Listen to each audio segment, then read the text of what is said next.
தேர்தல் வருது. இந்த பொங்கல் தொகுப்பு கொடுப்பாங்களா? இவங்க மாறி மாறி ஆண்டுங்க எங்களை பிச்சைக்கார பைய மக்களை ஆக்குனதை தவிர வேற என்ன இருக்கு பாருங்க.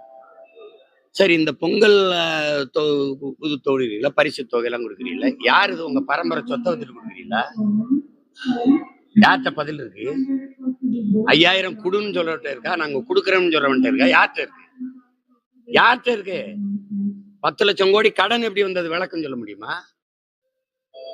நீ இருக்கிற வரை அங்கே கடன் உடனே வாங்கி கொடுத்துட்டு செத்து போயிருவ. ஒவ்வொரு குடிமகன் கடையில லட்சம் ரூபாய் கடன் இருக்கு.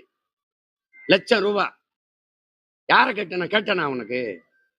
ஒரு இனம் தனக்குன்னு இருக்கிற ஒரே பண்டிகை பொங்கல். காலம்புறா உழைச்சு அவனுக்குன்னு இருக்கிற திருவிழால் அறுவடை திருநாள் பொங்கல் திருநாள்.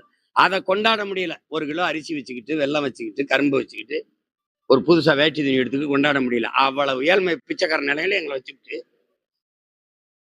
5000 கொடுன்னு எங்க இருந்து கொடுப்பீங்க சொல்லுங்க?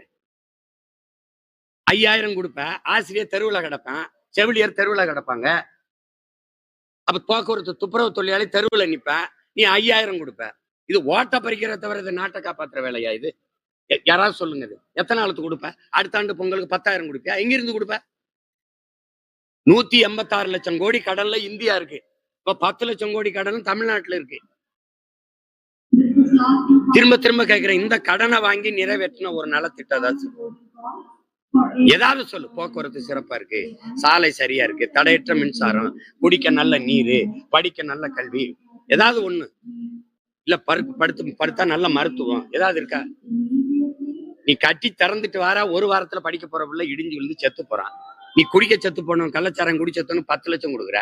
படிக்க போய் அந்த பிள்ளை செத்து போன அவனுக்கு என்ன கொடுத்த? தொழில் முதலீட்டு மொத்தமே